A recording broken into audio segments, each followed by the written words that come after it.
The Red Dirt D&D podcast is brought to you by Pro Laser Cuts. The Oklahoma company provides pre-made and customizable design laser cut dice towers, tokens, and more, developed by a gamer for gamers, and now available to enhance your tabletop game. Pro Laser Cuts products can be found at many Oklahoma City area game stores, local events, and now available online at prolasercuts.com. That's laser and cuts with a Z, Pro Laser Cuts. And by SD Way Gaming, where dice goblins unite. Our friends at SD Way Gaming celebrate the beautiful dice players handpick for their games and splendor. SD Way Gaming has expanded to include many tabletop gaming varieties, accessories, and similar fun necessities to include a service for your dice addiction. You can shop for a variety of products at sdwaygaming.com or find SD Way Gaming on Facebook.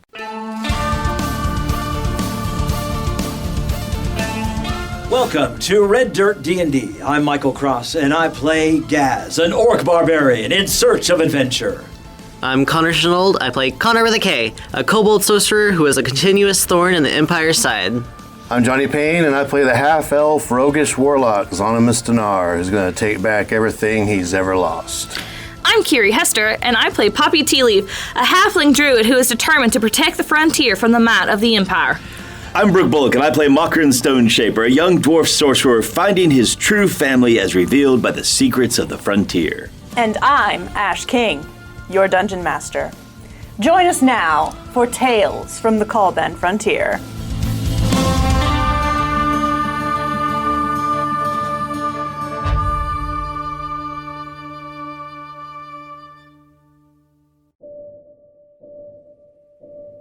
Entering into Fort Rushing Water, one of the bastions of dwarven strength on the Callband Frontier, you find yourselves in a bit of a conundrum. The people here seem tired, seem weather-worn, more so than just typical work fatigue. This is the fatigue of a town that's been on edge. And entering into Fort Rushing Water properly, entering into the heart of the command center, where Commander Winifred Wallhammer holds court, you find yourselves presented with a very strange situation. Meeting up with two individuals whom you've made the acquaintance of, Marshal Evelyn Walker, known to her friends as Eve, and her traveling companion, Mordecai Arameus. They seem to have followed their initial intentions of, after putting away a few criminals who had attempted to steal Firestone, returned to Fort Rushing Water to lend a hand to Commander Wallhammer. Evelyn, walks up to you, Gaz, and gives you a firm handshake and a firm welcome for giving the floor back to Commander Wallhammer, who looks at you all and says, "You've come at a fortuitous time. We're having a little trouble with the dam. It's a newer project. We scouted out a good spot, good 6 months ago. We were going to finally get control of that river, that great river, that, if harnessed properly, could be used to make this land fertile, to bring water and greenery and life to this barren place. But found ourselves in a bit of a conundrum. All my workers keep getting attacked. Every time they do any sort of work on the dam. Barely even got the foundations laid. These attackers are strange. They strike hard, they strike fast, and they strike under cover of night. Would that description do anything for me? Give me a history check. 4.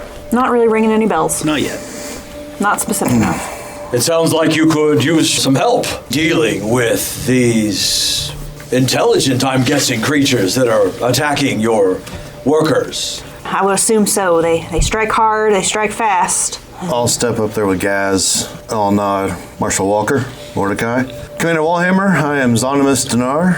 These are my traveling companions, Poppy, Mockerin, Konnor. No one has laid eyes on these attackers? Haven't seen him and lived. Do they know, are they coming at them upright, or are they beasts of the land? Strange. The tracks we find seem to indicate humanoids, but then they also seem to have mounts of some sort. Commander, with all due respect, I understand your workers probably aren't soldiers, but have you landed a blow against any of them yet? I need to go out and inspect the site. I've heard we're actually about to mount up and head out. Here, me and Marshal Walker and Reverend Arameus. God, you don't know my looks, damn it. I know your looks. I know, I kind of want to look of, should we go along with this, or, because I'm faced with two choices. That's great, hope you solve your problem. Hey, we need a boat. Or, no. should we go help out? Yeah, but I want it to be, looking for a roleplay moment there. Commander, you have our services if you need them. We would certainly be willing to help you out as you try to take control of the Great Mother River. Yes, Gaz. I mean, I know, it's a mighty resource around these parts, and quite frankly, I'm quite surprised no one's harnessed it just yet. Yes, there might be a reason for that, but certainly wise to try to do it now. Who can tame a river? But yes, it's our new... With enough ingenuity, a dwarf can. I believe you. As our new friend here has said, yes, we will help you out with this problem. We'd be more than happy to. In fact, I believe it would be a break compared to what we've been up against. Far away, mind you. There's always trouble on Frontier. It's good to hear that there are some people who are trying to bring a little more order. I'm going to glance over at Mordecai and Marshal Walker, but I'm going to wait till we're done with this meeting. So if that's all the gabber yakking that y'all have to do. Right to business. When are you ready to head out? Well, I say I can go grab a pony. We'll be ready in 15. We have our things right outside. There's no reason to unpack. We Good. should go. We'll Good. meet you at That's what I like to hear. South Gate. South Gate. Marshal Walker. I'll nod and start walking kind of like a way, but toward, if that makes sense. To join me. Poppy, many times I've noticed that my mother would need certain gems or materials to cast spells. Is there anything that you will need here in town before we head out to cast any of your wondrous spells? Adorable. Let me double, triple check. I think I'm okay. And the same for our fantastic sorcerers. If there's anything you need, now would be the time to get it. No. The most important stuff that I have doesn't even really have material components, or if it does, it's like feathers. Yeah, I have a focus, so anything that doesn't cost money, I'm okay. Mokrin has a couple of things, but he can... We can pick that up now. Yeah, we can definitely... On the way. Right. They should be easily found, especially in a dwarven hold. So. Okay. So on our way to the south, let's go to a general store and pick up whatever we need. I say y'all can do that, but as you're walking, Zonimus, Marshal Walker, and Mordecai, they do kind of fall into step with you, and yeah. Just walk a little bit away from the table and stop. Just in an open area. And she kind of leans in. Where's Gideon? Wasn't he with y'all last time? How'd it go with the Black Hand? Weren't you off hunting them? Oh no, I thought about it. I think almost everyone's given a thought to it with the price on Wiley's head. Yeah, we would come across Wiley. Oh. At what I could imagine is just one of his bases. You found one? And he had friends with him. Well, I expect so. And I'll pull my coat back. Gideon fell by his hand and revealed a star. Gods above. If it gives you any peace of mind, we were blessed enough to know that he is in a happier place and where he wants to be, but that doesn't help. That doesn't help that he's not right here next to me right now. That's another good man. Too good. That rat has claimed. So, we're not here to help with a dam or a land dispute or whatever's happening with the attack of local creatures. We're on a mission to get son of a... I understand. You want to get him. And it just kind of brought us this way. But I saw a familiar face, which was good to say. I'm totally treating her with like full respect this time, whereas last time I was like, oh, you're the law, what you do, you know. It's a familiar face, a friendly face, which is good to see right now. Sorry I had to bring you the bad news, but... No, thank you. Hopefully we can get this issue resolved here for the fort and the commander and get what we need and be on our way. She very gently just puts a hand on your shoulder and just, gives you a firm squeeze. I'll take it. The commander here, she could be an ally to you.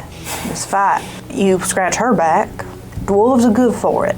So are you two, and I'll look at Mordecai for the first time. Mm-hmm. So if it came down to it, you two would vouch for her? She's good for it. All right. I'll say she's a dwarf. Yeah, I know a dwarf or two. Do you have any insight to what's going on out there?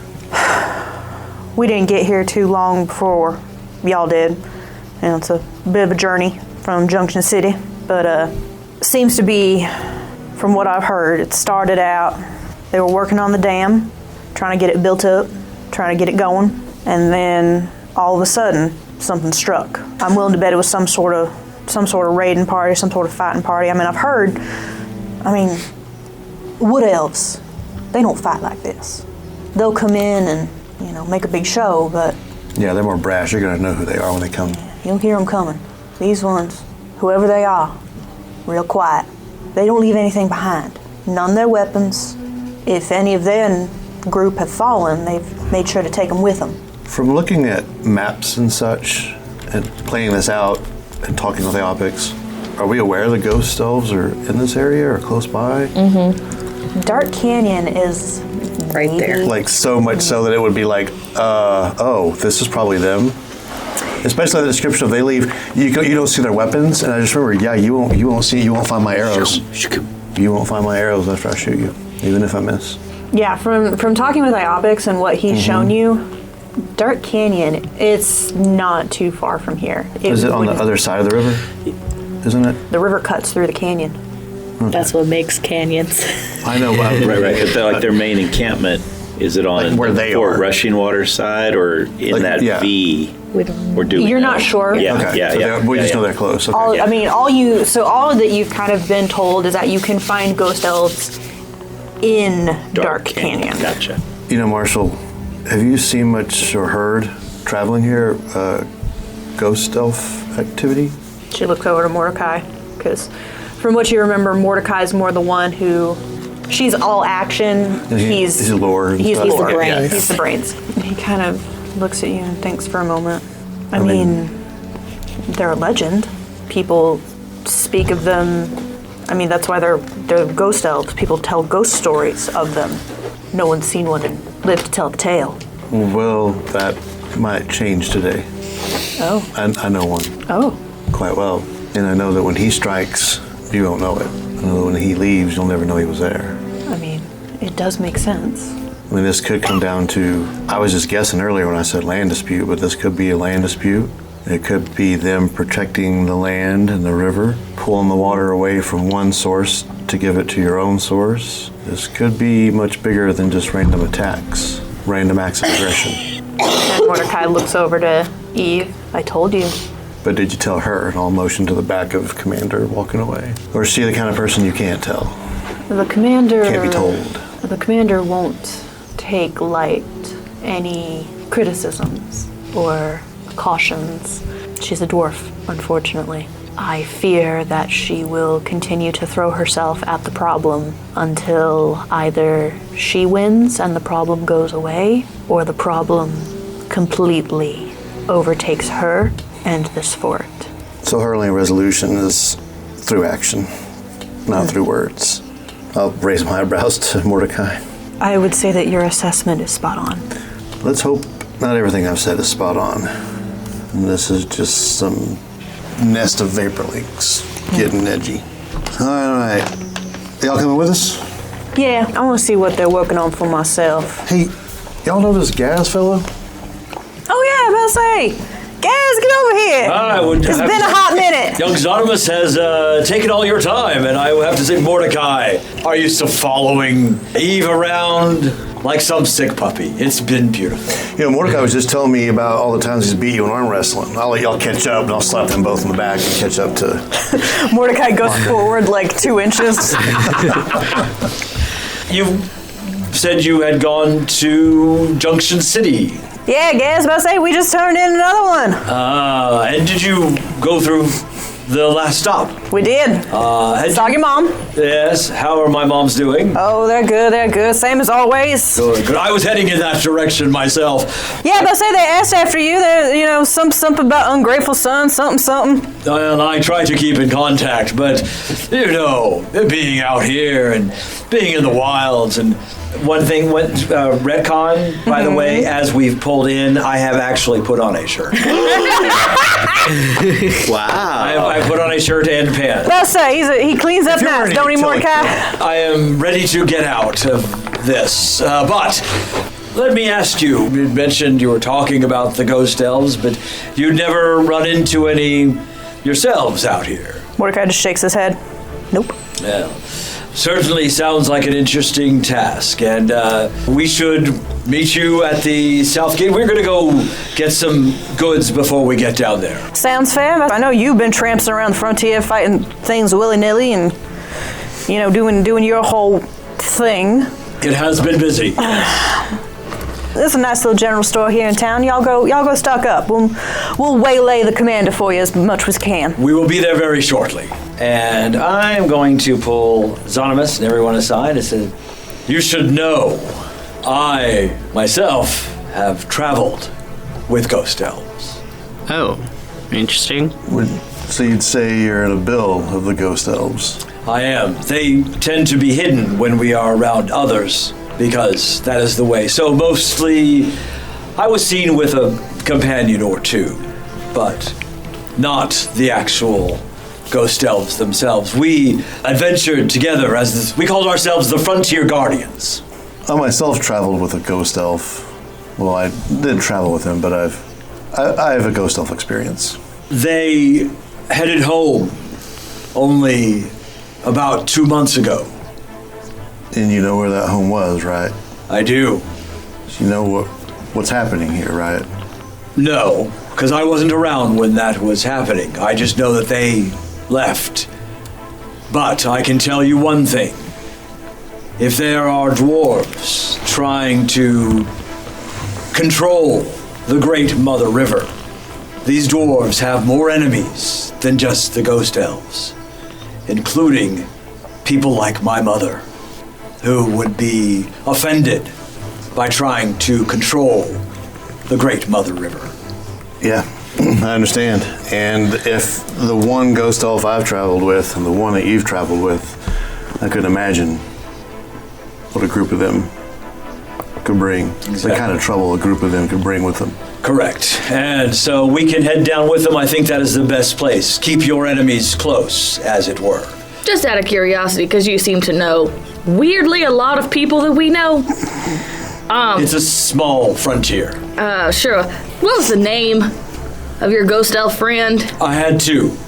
Pick one. Micaiah was my dearest friend. We'd known each other for 6 or 7 years. And then Casa, she joined us. She was more of the magical. She seemed to have a pact with a stronger being. She used to joke she had made a pact with Sneaky Coyote. It was fantastic. That's just ludicrous. But Micaiah and Casa, as we had adventured as the Frontier Guardians, had grown romantic, as it were, and decided to head home to the canyon. My other companion was a human from Northreach, and she went on her way as well. That's good. I was just checking. Sure can clear a room there, huh, Gas? Yes. Well, we had been together for about 4 years. That is a long time. But when you face the things that we have faced, eventually some people move on. For some of us like me, I want to see more. I want to adventure. Believe me, I understand. I know what it's like to want to just turn around and walk away from it all sometimes. Well, this ain't something we gonna be able to, like you said, Zonimus, if they ain't anything like Iopics, we can't handle a bunch of them. And I'm kind of agreeing with Gaz. Long pause for Makrin. I think the dwarves is wrong. I think surely there's got to be some way that they can harness part of the river without damming it up and sealing it from others. Like I'm really struggling to say these things, but I think we got to stop them. Look, tampering with nature or not, they don't realize what they're up against. If it is, in fact, and I'm not saying it is, the ghost elves. Oh, I'm saying it definitely is. And from what I'm understanding is the commander isn't going to listen to reason or be up for negotiations. She got a will stronger in a sense of iron. I don't know, the only thing I can think of is that we got to find some way that it's more to her benefit in the terms of praise and glory and accomplishment to find some other way to if there's some other way that the Fort Russian Water can become prosperous, and then we almost have to figure out a way for it to be her idea. Yeah, this fort might be impenetrable, but the dam isn't being built in this fort. She's just going to eventually start leading people to their death. And I don't think we should take this conversation to the other side and force them to negotiate because, I mean, they are trying to tamper with nature itself. Konnor, Yeah. you seem pretty crafty. Thanks. Do kobolds got any way of, like, harnessing the water without stopping it? I mean, is there any type of, I don't know what I'm trying to say, technology? Divert some water from it. Right, and like, but not, I don't know. Have you ever seen anything like that in any of them special places you hang out, temples and stuff? Not that I think that you guys could use. Like, mostly the dragons are able to kind of do more bigger stuff like that than us kobolds are. We mostly make traps. Well, that's kind of what I was thinking, but didn't want to imply nothing. In all of my book learning as a person of books, would I have the concept of a water wheel? So with a dam, right, there will still be water that is going through the dam. However, what she is trying to do is to create an aquifer. Yes. And so that way the water can be diverted from flowing further down the Great Mother River and instead be utilized in the surrounding land. Basin irrigation. Mm-hmm. Yep. Which would shut down The flow. well, it wouldn't completely shut down, but it would trickle it down. Yes. If you've ever seen rivers that have been dammed up, the what's left over isn't enough for what's downstream, and that what's downstream needs the water just as much as the dwarves do. Mm-hmm. So. And not only that, so Fort Rushing Water is kind of built on a little break off from the Great Mother River, and it's specifically the break off that leads down into the Lake of Tears. Mm-hmm. Mm-hmm. So if they dam the river here, that's going to affect the Lake of Tears. Mm-hmm. I did have a thing at some point in time that I wanted to do, but I wanted to kind of get out of the middle of town. I wanted to get outside the walls, so just let me know. Mm-hmm. I think, did you guys know what you wanted to get? You guys, Need to refill a tea in my flask. And Malcolm needs gems. Unfortunately, in the town, there's only tea leaf tea. And listen, if you're gonna have some tea leaf tea, we don't need to put more money in my father's pocket. Oh. Mocker. Oh, I understand what you're saying. Sleight of hand. 17. 17. You successfully shoplift 1 tin of tea leaf tea. Congratulations. Amazing. From the good dwarven shop owner. Mockrin is needing some gems. Is there a bank or an exchange or a gemologist of some kind? Yeah, you can find, there's a gemologist. Good. Come, Mockrin. Excellent. Mockrin, we'll find a place for you to get some gems. All right. And I just need some basic spell component. Depending on what it is, like a bit of copper wire or a fluff of cotton, pinch of ashes. Again, you just use your best judgment, bat guano. You could probably still even find that at the general store. Yeah.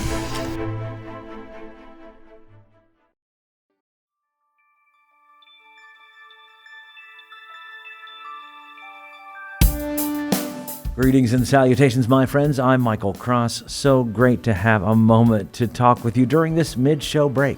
First off, I want to invite you all to join us as Patreon members. The money we raise helps us pay for things like the music and sound effects you hear on the show, as well as money to go to events and make new fans. When you become a Patreon member, you get our episodes 4 days early, bonus content, access to our Discord server, and full versions of our roundtable discussions. You'll be joining other fans like Scott Wise, Don Mills, Heath Mormon, and the Lady Kate. So join us right now at patreon.com/reddirtdnd. Another way to support us is by getting your very own Red Dirt merchandise. You can find things like hats, hoodies, mugs, and t-shirts. Just click on the merch tab at reddirtdnd.com or reddirtrpg.com. Since 2020, the Red Dirt D&D podcast has been close to another Oklahoma actual play Dungeons & Dragons podcast, D20 to Curtain. And me personally, I've had a chance to work on stage with some of the actors on the show. So when you get done with this episode, you should check them out.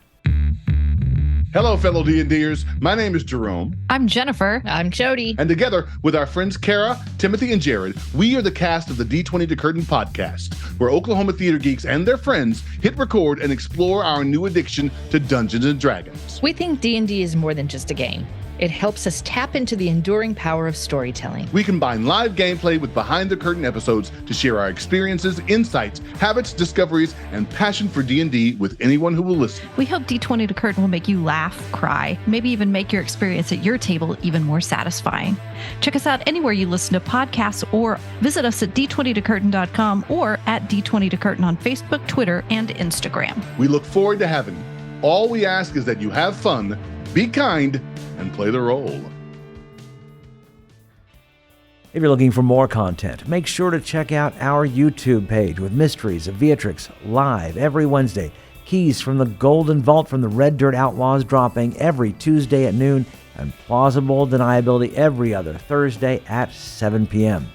So come check it out at youtube.com/@RedDirtRPG or search for Red Dirt RPG on YouTube. And we would love to hear from you. Find us on social media at Red Dirt RPG. You can also get in touch with us through our website at reddirtrpg.com. In the meantime, make sure and subscribe to this podcast and leave a comment on your favorite podcatcher so others can find us. All right, I think that's everything I need to tell you. Right now, let's head back to Red Dirt D&D.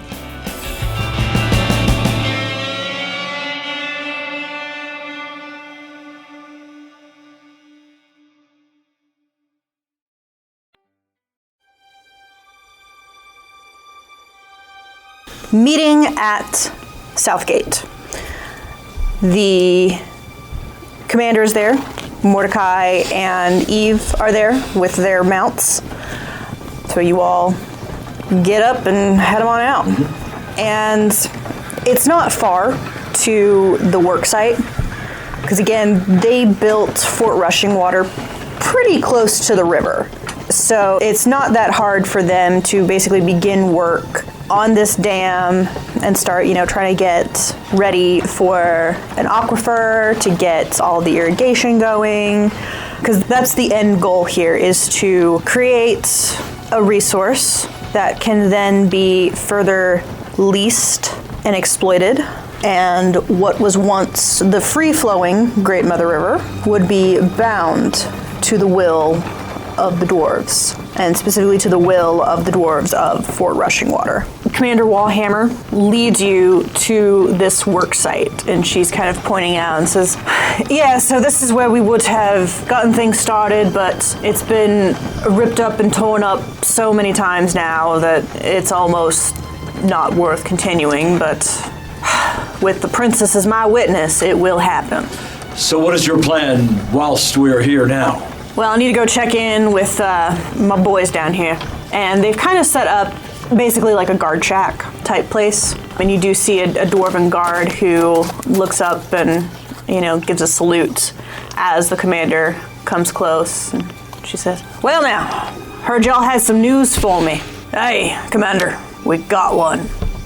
And leading you out back behind this guard shack, there's been a post that's been sunk into the ground and tied up, sitting on the ground, looking pretty worn.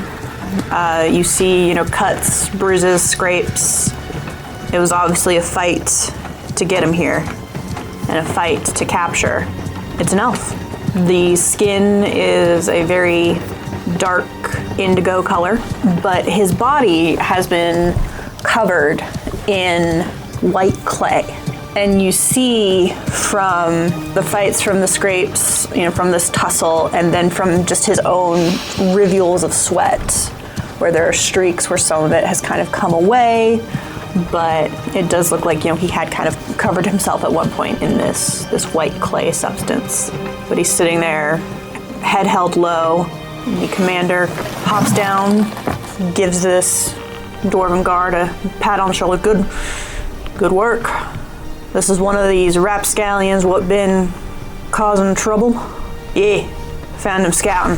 Hasn't said much, but we're hoping that sometime out here, bacon will soften him up a bit.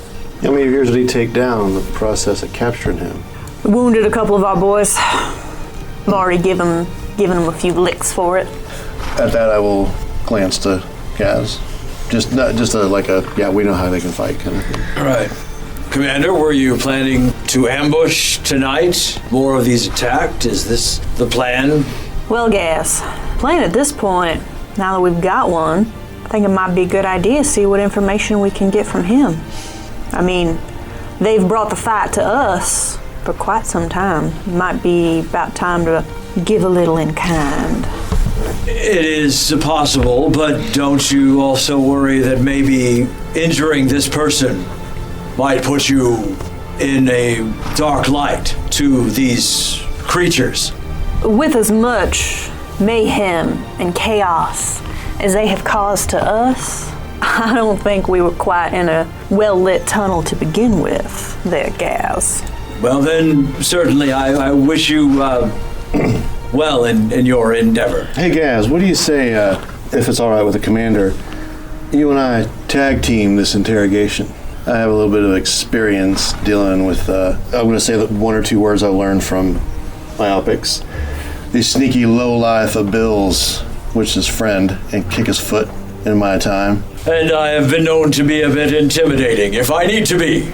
Certainly. Zonomus, I don't know if that's a good idea or not. The last one died.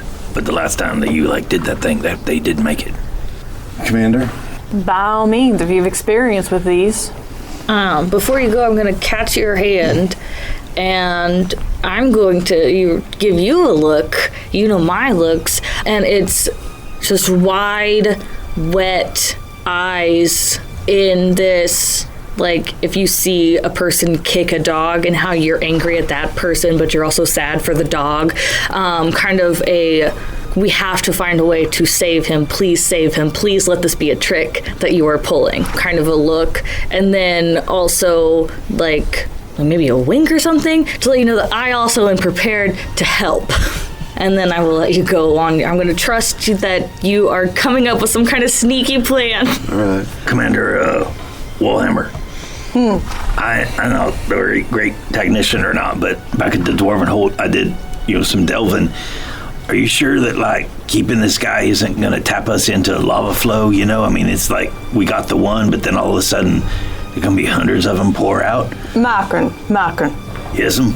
The vein has already been tapped, boy. Just that look, the steel iron, hard-hearted look. Makron has seen it before. He's like, I understand. Shoulders slouch. Turns away. So, here's my plan. Commander, yeah, so you're going to wait to do any scouting or anything until we try and get some information out of him. That's great. Let's take one of our... We have a tent, right? I'm looking. Mm-hmm. Yeah. I don't know if we have a tent. Let's pitch a tent over here. Start boiling some water. Get a meal going. False sense of security. Get him cleaned up. Get him a meal. Take him in the tent. Gaz?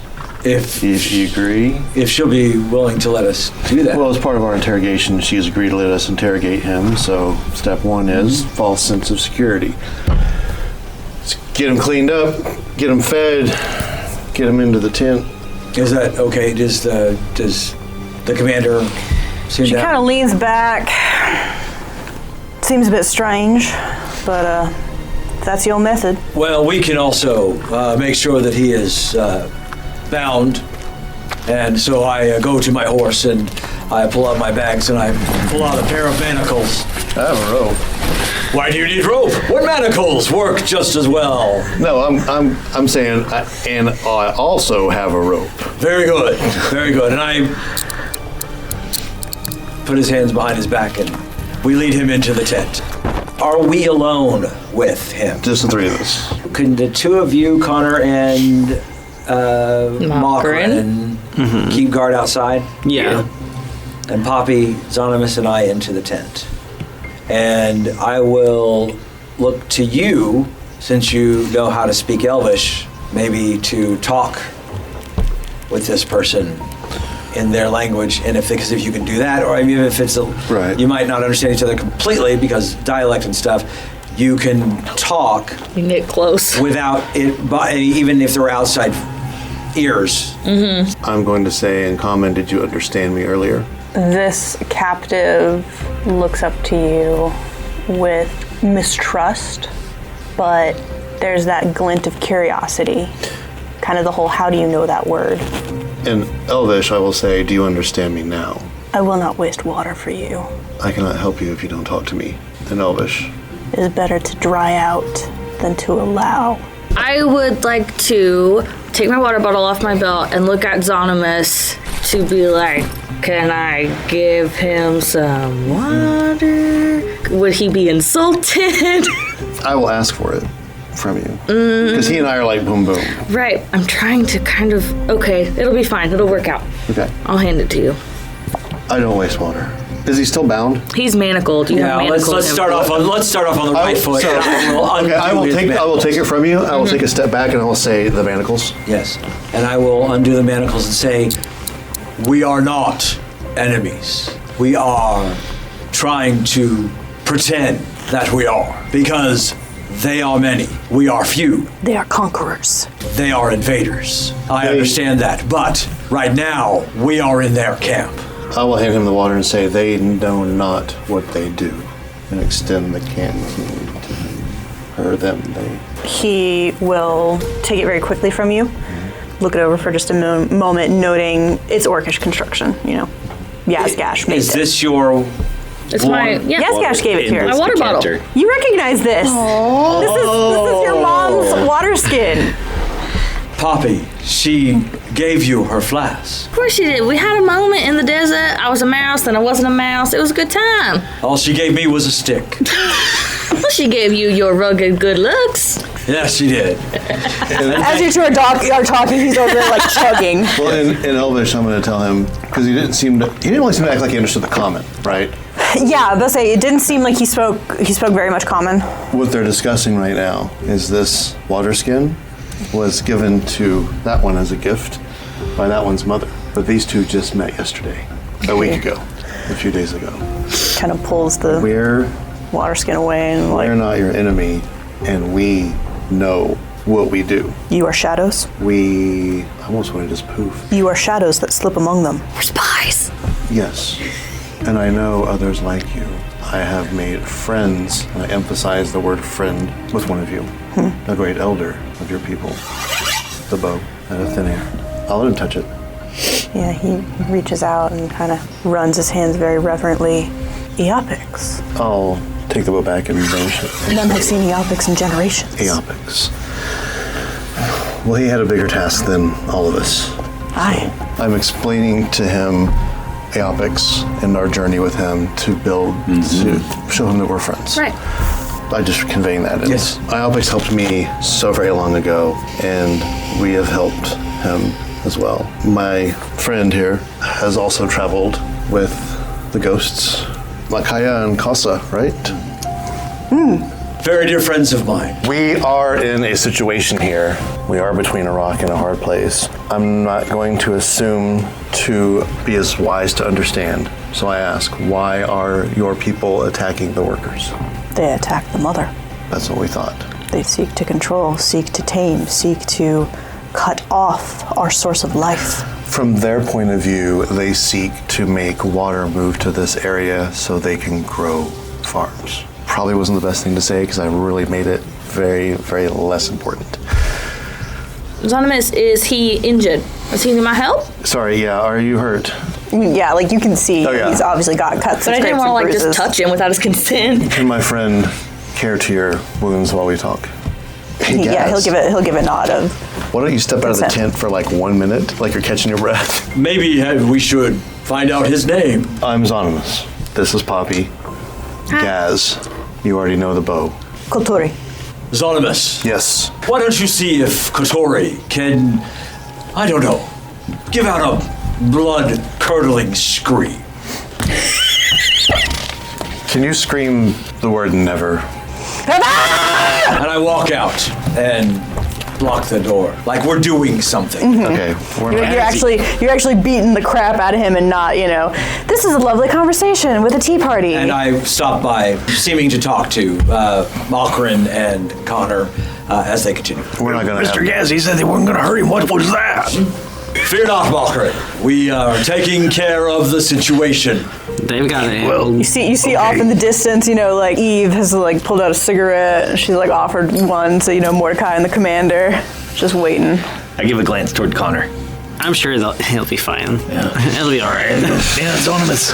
Can you speak for your people, or is there one that we should seek out? I'm a dagger. My people would look to my return. The matron speaks. I'm going to look at Zonimus and speak in common. I don't know what our plan is, but I do want you to be aware that there are a series of things that I can do, and we can get this guy out of here like that ain't nothing. But just give me the word, and I'm ready. Get him healthy enough that he can move. He's at 25, but I also can turn him into a mouse, and he can run away for like an hour, or I can do freedom of movement, and he won't even have to worry about being tied up anymore. I'm just letting you know, I gotta save this poor man. Do you still have enough to care if he got hurt all over again? Would you have enough to care for him right now? Yes. Okay. I need you to tell your matron to expect us. And I need you to trust me. And I'm going to pull out a dagger. I'm going to go behind him, and I'm going to make a slit down the tent. I'm going to go Poppy leave the tent, not the front. Okay. When she leaves, I'm going to hand him the dagger, and I'm going to say, you have to make this believable. Go home. Tell your people to watch for us. Tell your matron to expect us. And I shove the dagger into his hand, and I stand up before him, puff my chest out. So he gives a nod, understands what you're asking and what you're trying to do. And so he will very quickly let out a war cry and will bull rush you. Slash, slash. The cuts you notice are very precise, very trained. So he knows how to hurt you, but also knows how to, he's not going to nick an artery. And he hits you in such a way that, you're going to go down onto the ground, and he kind of like slams near your head so that if anyone was watching, it might look like, he just decked you across the jaw, but then very quickly rushes out where you made that slit in the tent. And you hear the commotion of the dwarves. Well, look, there he goes, go get him! Looking out, so those of you who are still there, you are close enough to the river that you see him booking, and like these dwarves are trying to, get shots off, pulling guns, and he makes a leap of faith into the river as it's flowing downstream.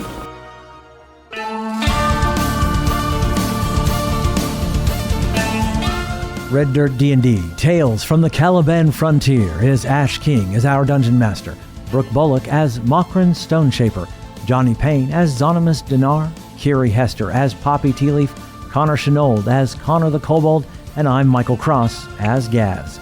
Our theme music was created by the cinemagician P.J. Castillo. Our incidental music comes from Jeffrey McBride. Our sound effects and additional music courtesy of Monument Studios, Andrew Sitkov, and TabletopAudio.com. We here at Red Dirt D&D could really use your help in getting the word out about us. If you like what you've heard, make sure to rate us and leave a comment. You can find us on Facebook, Twitter, and RedDirtDND.com.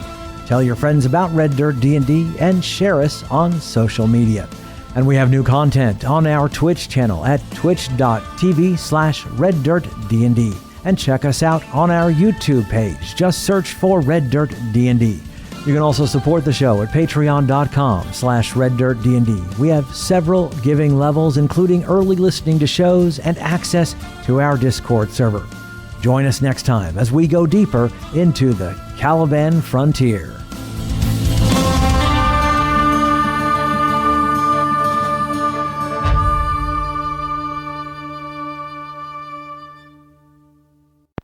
You weren't wearing a shirt or pants? He's wearing his kilt. He has a kilt. Right, okay. His utility kilt. Yeah. I have a ghost elf experience. Well, once you go stealth. Son of a... Going ghost! Once you go ghost elf, you're just not yourself. What do you call it when a ghost elf ghosts you? That's the joke. What's the hardest part about dating a ghost elf? When they ghost you. They ghost you. Malkarin needs gems. Unfortunately, in the town, there's only tea leaf tea. Yeah. Curses! Of course there Tea is. tea's made its way here. Oh! They brought Bring it it in. Because that's the I want to find a spot that doesn't have it. We go to the general store to ask for tea, and we go to the aisle with the tea, and it's all just tea leaf tea. And you see Poppy go, no!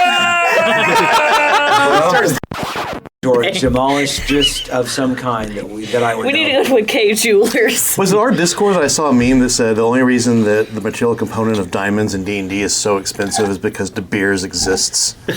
Otherwise, they were just rocks and caves until they came along. He went to Jared's. I just need some basic spell components. So if they've got like a Dollar General, Arcane General. That's where we got the tea. yeah, I just need a cotton ball and a piece of string, and I'm good. That you can probably find in the general store. It's only like the really specific stuff. Yeah. Like a miniature gold chest that's worth at least 1,000 gold. That you might have to go, to Arcane Supplies R Us. I was going to ask you, it's unrelated to me because I'm not a caster like that, but in your world as a DM or even in this game specifically, if a spell required a strand of hair and then I just got like, hey Poppy, strand of hair and I cast a spell, it would work. But what if I got a strand of hair from like a lion's mane or a hippogriff's armpit or Seraphina's hair? Would the spell be more powerful or react a little differently or just something to chew on? I might flavor it. Yeah. That would be an interesting flavor question, but I don't know if I'd do anything mechanically. Like one of my circle spells thing, it requires a small block of granite, but it's not consumed by the spell, so I imagine that we just keep a small block of granite in the cart. 100%. In your back. It's our paperweight. Put his hands behind his back, and we lead him into the tent. There were no manacles at the last stop because Gaz had bought the only pair they had. It's all coming together. Hannah looks around. She says, we used to have some, but our last pair was just bought. Some big dumb orc came in and took the last one. Dumb orc. Are we alone with him? Just the three of us. Are we alone now? I There think doesn't we're seem to be alone anyone now. around. Your mom's water skin. Made from her own flesh. Johnny, we were having a moment. Humor. We deflect with humor. It's one of those days, man. We deflect with humor. Woo! Sorry. Okay. Well, we know that you guys are talking about Eopix because his name is Eopix. It doesn't change. Yeah, I understand. No, it's good. There's like maybe like a slightly different tone. We're sitting here talking in a language that no one else at the table understands, and all of a sudden Zonimus pulls his bow out. Yeah. It's like, here we go. And it says blah, blah, blah, Eopix, blah, blah, blah, Eopix. So, yeah. Yeah. But we see you guys, because Konnor and I are outside, but you guys would see the reaction Eopix that help. this person has. Sorry. Dear Abils of Big Bald. Yes. I'm not bald. Okay. I'm beautiful. That's right. Brown. That's right. It's like a maze. It's like the cover of a romance novel. It is. Shirtless and everything. I can't believe it's not butter. Spray.